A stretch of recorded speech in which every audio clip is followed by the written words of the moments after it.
এই জগতে দেখবে যে মানুষের সাথে মিশতে পছন্দ করে, যে মানুষের সাথে মন খুলে কথা বলতে পছন্দ করে, সহজ সরলভাবে যে মনের ভাব প্রকাশ করতে পারে, কোথাও না কোথাও গিয়ে তার কথাগুলো যেন কোনো মানুষের কাছে অন্যরকম বলে মনে হয়। আবার কোথাও কোথাও সেই সহজ সরল মানুষটা তার কথাবার্তার মাধ্যমে মানুষের হাসির খোরাক হয়ে দাঁড়ায়। আমার ক্ষেত্রেও ঠিক তাই হয়েছে, জানো তো। দাঁড়াও, সব কিছুই বলবো, তার আগে ছোট্ট করে নিজের পরিচয় পর্বটা শেষ করে নিই। ওহো, শুরু করবো না শেষ করবো? যাই হোক। নমস্কার, কেমন আছো সবাই? আশা করছি সবাই খুব ভালো আছো, আর আমিও ভালো আছি। আমি রিমি, নদিয়া জেলার খুব ছোট্ট এবং সুন্দর একটা গ্রামের খুব সাধারণ ঘরের গ্রাম্য গৃহবধূ। আমার এই ছোট্ট পরিবার রিমি সুজিত কাপল ব্লগের আজকে আরও একটি নতুন ভিডিওতে তোমাদের সবাইকে অনেক অনেক স্বাগত জানিয়ে ভিডিওটি শুরু করছি, আর আশা রাখছি ভিডিওটি তোমাদের ভালো লাগবে। আজ মঙ্গলবার, তবে আমরা প্রাইমারি স্কুলে সহজ পাঠে পড়তাম না যে আজ মঙ্গলবার পাড়ার জঙ্গল সাফ করার দিন। মোটেও আজকে পাড়ার জঙ্গল সাফ করার দিন নয়, আজকে হচ্ছে রান্নাঘরটা পরিষ্কার করব। ঘড়ির কাঁটায় এখন বাজছে 11টার মতো। সকালের কিছু কাজকর্ম ছিল, সেগুলো ক্যামেরাবন্দি করেছি, তবে সেগুলো আজকে তোমাদের সাথে শেয়ার করা হলো না। আজকে ভাবছি রান্নাঘরটা পরিষ্কার পরিচ্ছন্ন করছি, একটু নতুনভাবে সাজিয়েছি, সেটাই তোমাদের সাথে শেয়ার করি। চলো। তার আগে একটা কথা বলে নিই, জানো তো আমার এই ছোট্ট চ্যানেলটায় আমার একটা ঠাকুমা আছে যে আমার প্রত্যেক দিন ভিডিও দেখে। তবে সেই ঠাকুমাটা যেদিন আমি আরজে করের বিচার চেয়েছিলাম সেদিন কোথায় ছিল তা জানি না। তিলোত্তমার সম্পর্কে যেদিন বলেছিলাম সেদিন সে মনে হয় কোথায় ডুব মেরেছিল, জানো তো। হঠাৎ করে কালকে তার উৎপত্তি হয়েছে আমার পরিবারে।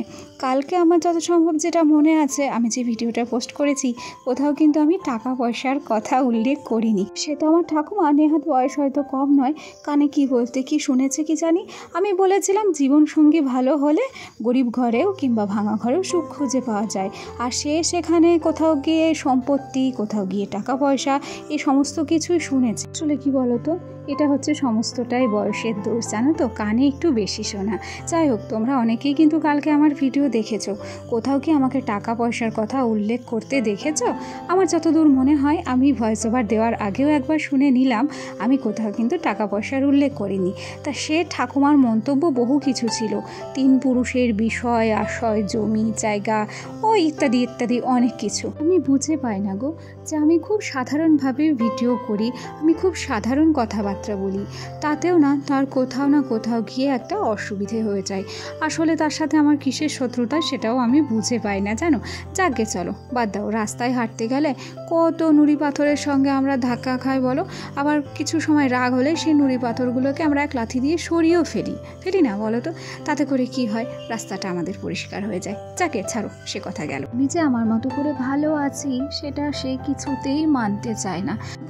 কথাতে বলে দিই, আমার ঠাকুমা আজকেও কিন্তু কমেন্ট করবে, তোমরা আমার কমেন্ট বক্সটা গিয়ে একটু চেক করে আসবে, বুঝতে পেরেছো? চলো এবার আসি ব্লগের বিষয়বস্তুতে। দেখো, এটা কিন্তু আমার পাটকাঠির রান্নাঘর, হ্যাঁ। আর আমার পাটকাঠির রান্নাঘরটাকে আমি কিন্তু আমার নিজের মতো করে একটু সাজিয়ে রাখার চেষ্টা করছি।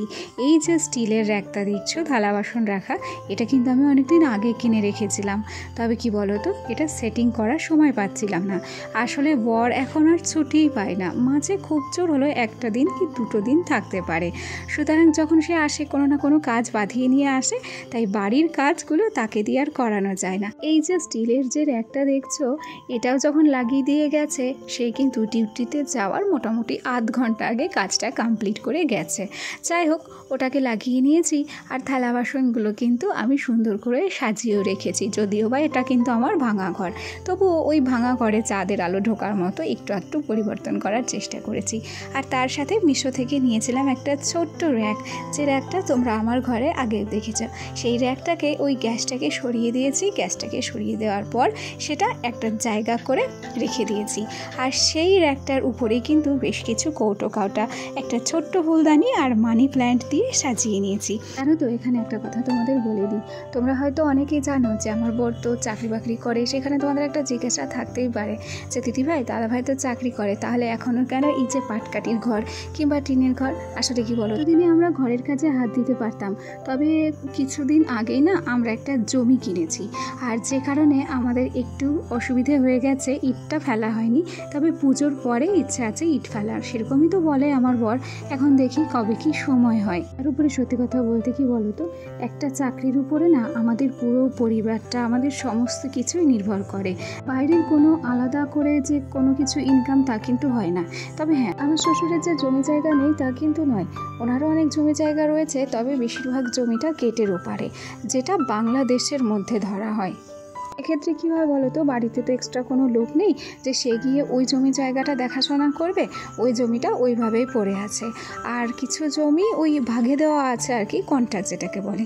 ওই বছরের শেষে কিছু না কিছু ইনকাম হয়, সেটা আমার শাশুড়ি মায়ের হাতেই আসে, কিন্তু আমরা সে টাকার কোনো হিসেবও নিই না। তার উপরে যতটুকু যা পারি এই সংসারটাকে আমরাই চালানোর চেষ্টা করি। তো যাই হোক, চলো বাদ দাও সেসব কথা। এসব কথা আজকে তোমাদের সাথে বলতাম না, জানো তো। কিছু কিছু ঠাকুমাদের কমেন্টস পড়ে না এই ধরনের কথাগুলো অটোমেটিক্যালি বলতে ইচ্ছে করে। যাই হোক, চলো গল্পে গল্পে কিন্তু অনেক কথাই বলে দিয়েছি, আর হাতের কাজটা কিন্তু করতেই আছি। আগের দিন যে মুদিখানা বাজারগুলো করেছিলাম সেগুলোই কিন্তু প্রত্যেকটা কৌটোতে আমি সাজিয়ে নিয়েছি, ঢেলে নিয়েছি বলতে পারো। তারপর এই যে মিটকেসের ভেতরে কিন্তু সুন্দর করে সাজিয়ে রেখেছি। এই মিটকেসের ভেতরে না অনেকটা করে জায়গা থাকে, তবে কি বলো তো, প্রত্যেকটা জায়গা জুড়ে যদি কৌটো কাউটাগুলো সাজিয়ে রাখি, পরে যখন জিনিসপত্র তাড়াহুড়ো করে বার করতে যাব, তখন দেখা যাবে কি পুরো মিটকেসটাই কিন্তু আমার লন্ডভন্ড হয়ে যাবে, আর কৌটোগুলো অগোছালো হয়ে যাবে। সেই জন্য অল্প অল্প করেই কিন্তু কৌটোগুলোকে আমি সাজিয়ে নিয়েছি। তারাও এই পর্যায়ে একটা কথা না বললেই নয়, আমার যে সমস্ত বন্ধুরা প্রথম থেকেই আমার সাথে আছো, পাশে আছো, তোমাদেরকে অসংখ্য ধন্যবাদ জানাচ্ছি। আর আমার যে সমস্ত নতুন বন্ধুরা আজকে আমার ভিডিওটি প্রথম দেখছো, যদি কোনো কারণে আমার এই ছোট্ট ভিডিওটি তোমাদের ভালো লেগে থাকে, তাহলে অবশ্যই করে একটা লাইক করো, কমেন্ট করো। আর তোমরা চাইলে আমার এই ছোট্ট পরিবারের একজন মিষ্টি সদস্য হয়ে আমার পাশে থেকে যেও। আর তার সাথে সাথে বলে দিই, জানি না যে আমার আজকের কথাবার্তাগুলো কোথাও গিয়ে তোমাদের খারাপ লাগলো কি না, কিংবা কোথাও গিয়ে আমি কোনো ভুল কথা বললাম কি না। যদি আমার কথাতে কোনো ভুল ভ্রান্তি প্রকাশ হয়ে থাকে, তাহলে তোমাদের পরিবারের একজন ছোট্ট সদস্য হিসেবে আমার এই ভুল ত্রুটিগুলিকে তোমরা অবশ্যই ক্ষমা দৃষ্টিতে দেখো। এই পর্যায়ে আমি কিন্তু সোজা চলে এসেছি সন্ধেবেলায়। আমার রান্নাঘরটা পুরোপুরি কিন্তু আমার গোছানো হয়ে গেছে, আর সেই জন্য এখানে এক কাপ চাও করে নিয়েছি। আর চাটুকু খেয়ে চলো তোমাদেরকে দেখাই যে আমার এই ভাঙা পাটকাঠির রান্নাঘরটা আমি কি করে সাজিয়ে গুছিয়ে নিয়েছি। দেখো, আমার সামর্থ্য অনুযায়ী যতটা কুলিয়েছে ততটাই কিন্তু আমি সাজিয়েছি। আগের দিনকে বাজারে গিয়েছিলাম রান্নাঘরের জন্য টুকিটাকি কয়েকটা জিনিস কেনার ছিল। তার মধ্যে ছিল একটা প্লাস্টিকের বালতি, আর ছিল এই যে দুটো ঝুড়ি। এটাকে আমার শাশুড়ি মায়ের ভাষায় কিন্তু টাপা ঝুড়ি বলে, আর যাই হোক আমরা ঝুড়িই বলি। ঝুড়ি দুটো আমার খুব পছন্দ হয়েছিল, আর বাড়িতে যে ঢাকার ঝুড়ি ছিল সেগুলো ভেঙেও গেছে। 4টে নেওয়ার ইচ্ছা ছিল, তবে পাইনি বলে 2টো নিয়ে এসেছি। ও হ্যাঁ, এই সাথে সাথে বলে দিই, আমার এই ছোট্ট পাটকাঠির রান্নাঘরটা তোমাদের কেমন লাগলো, জানি ভালো লাগবে না, তবুও বলছি যদি কিছু না কিছু ভালো লেগে থাকে তাহলে অবশ্যই করে একটা লাইক করে দিও। কি বলো তো, তোমাদের ছোট্ট একটা লাইক আর তোমাদের মিষ্টি একটা কমেন্ট আমাকে কিন্তু আরও নতুন নতুন বন্ধুদের কাছে পৌঁছাতে সাহায্য করে। তাহলে চলো আজ আসি, কাল আবার দেখা হবে। টাটা সবাইকে।